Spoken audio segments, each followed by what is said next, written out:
ஓம் சாந்தி. நேரத்துக்காக காத்திருக்காதீங்கள், உங்கள் பரிபூர்ண நிலையை அருகில் கொண்டு வாங்க. நம்ம எல்லாரும் ஒரு நாள் கர்மாத்தி நிலையை அடைவோம்னு நினைக்கிறோம். ஆனா இன்னைக்கு பாபா நம்மகிட்ட ஒரு கேள்வி கேட்கிறார். உங்களுடைய பரிபூர்ண நிலை எதிர்காலத்துல இருக்கா, இல்ல இப்பவே உங்க கூட உங்க அந்த சம்பூர்ண நிலை அனுபவத்துல இருக்கா அப்படின்னு.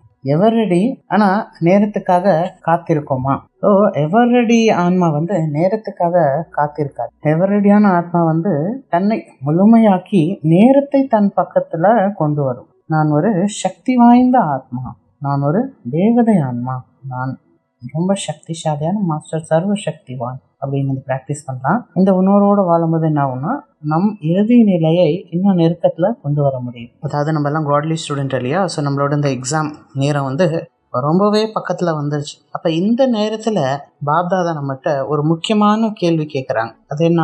உங்க பரிபூர்ண நிலைய நீங்க நடைமுறையில பாக்குறீங்களா, அதை அனுபவிக்கிறீங்களா அப்படின்னு. ஆனா நம்ம பல பேர் என்ன நினைக்கிறோம்னா, இப்படிதான் யோசிக்கிறோம். என்னன்னா, இன்னும் கொஞ்சம் காலம் இருக்க போல இருக்கு, நம்ம கடைசியில சம்பனமாகுவோம், அப்புறம் நான் முழுமையாயிடுவேன், இன்னும் கொஞ்சம் முயற்சி பண்ணினா போதும். ஆனா எவரெடி ஆன்மாவின் சிந்தனை வேற மாதிரி இருக்கும். அவங்க நினைப்பது, இறுதி அழைப்பு இன்றே வந்தாலும் நான் தயார், நான் எப்பயுமே எவரெடியா இருக்கேன். உங்க பரிபூர்ண நிலையை எப்பவுமே உங்க முன்னாடி வைங்க. பிரம்மா பாபா உடலில் இருந்த காலத்திலே தன்னோட இந்த தேவதை வடிவத்தையும் பரிபூர்ண நிலையையும் அனுபவிச்சார். அதை அவர் ப்ராக்டிக்கல் எக்ஸ்பீரியன்ஸ் பண்ணார். ஸோ இப்போ பிரம்மா பாபா மாதிரி நம்மளும் என்ன பண்ணோம்னா, எந்த ஒரு செயல் செஞ்சாலும் என்ன நினைக்க வேண்டும்னா, நான் பேசும்போது நான் ஒரு மாஸ்டர் சர்வ சக்திவான், நான் வேலை செய்யும்போது நான் ஒரு பற்றற்ற சாட்சியாளர் அப்படின்னு, நான் சவால்களை சந்திக்கும் போது என்னுடைய தந்தை சர்வசக்திவான் சிவாவா என் கூட எப்பயுமே இருக்காரு. இப்படி நம்ம பரிபூர்ண நிலையை நாளை வரும் கனவாக இல்லை, இன்றே நம்ம வாழ்க்கையில வாழும்போது அனுபவமாக மாற வேண்டும். இப்ப நேரம் நம்மை நெருங்க வைக்குமா, நாம் நேரத்தை நெருங்க வைப்போமா? பாப்தாதா கேட்குறாங்க. நேரம் உங்களை நெருங்க வைக்குமா, இல்ல நீங்க நேரத்தை நெருங்க வைப்பீங்களா? எவரடி ஆன்மா அவருடைய பதில் ரொம்ப தெளிவா இருக்கும். நாங்க நேரத்தை அருகில் கொண்டு வருவோம் அப்படின்னு. அதாவது எந்த ஒரு விஷயத்தையும் நாளைக்கு தள்ளி வைக்க மாட்டோம், இன்றே இந்த நிமிஷத்திலே நான் தயார். இதுதான் உண்மையான ஆன்மீக முயற்சியின் உச்ச நிலை. ஒரு நிமிஷம் ஆன்ம உணர்வுல இருப்போம், அடுத்த நிமிஷம் பார்த்தீங்கன்னா தேக உணர்வுல வந்துடும். ஒரு நிமிஷம் அமைதியில இருப்போம், அடுத்த நிமிஷம் கவலை, துக்கம், வருத்தம் அதுல வந்துடுவோம். ஒரு நிமிஷம் சக்தி சொரூபத்துல இருக்கும், அடுத்த நிமிஷம் பார்த்தீங்கன்னா பலவீனமாயிடும். அப்ப பாப்தாதா என்ன கேட்குறாங்கன்னா, இப்ப நம்ம இலக்கு என்ன? எந்த சூழ்நிலை வந்தாலும், எந்த விதமான மனிதர்களை சந்தித்தாலும், எந்த செய்தி கேட்டாலும், நம்முடைய உண்மையான குணமான அமைதி, அன்பு, தூய்மை, ஆனந்தம் இதில் உறுதியாக நிலைத்திருக்க வேண்டும்.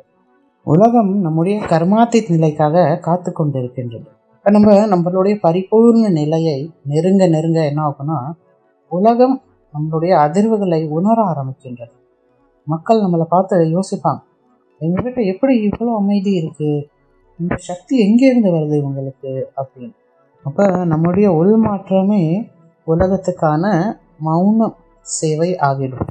ஒரு தூய்மையான ஆன்மாவின் அதிர்வுகள் ஆயிரக்கணக்கான ஆன்மாக்களுக்கு அமைதியை கொடுக்க முடியும். இப்போ இன்னைக்கு முழு நாளும் நம்ம என்ன பண்ணலாம்னா, ஒவ்வொரு மணி நேரத்துக்கும் ஒவ்வொரு நிமிஷம் உங்களுக்கே நீங்க இந்த விஷயத்த சொல்லுங்க. நான் யாருன்னா, நான் ஒரு பிரகாசமான ஒரு ஒளி புள்ளி, நான் ஒரு பிரகாசமான நட்சத்திரம், நான் அனைத்து குணங்களும் சக்திகளும் நிறைந்த ஆன்மா, நான் ஒரு பற்றற்ற சாட்சியாளர், நான் பூமியில் நடக்கும் ஒரு தேவதை, நடமாடும் தேவதை, நான் என் பரிபூர்ண நிலை ரொம்ப அருகில் இருக்கு.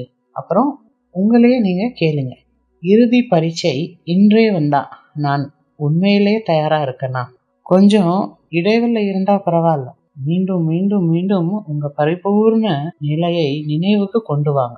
இந்த நினைவு கொஞ்சம் கொஞ்சமாக முயற்சியை இயல்பாக அனுபவமாக மாற்றும். அப்ப எவரடி ஆன்மா நேரத்துக்காக காத்திருக்காது, தன்னுடைய முழு முயற்சியால தன்னை முழுமையாக்கி நேரத்தை தன் அருகில் கொண்டு வருவாங்க. ஓம் சாந்தி.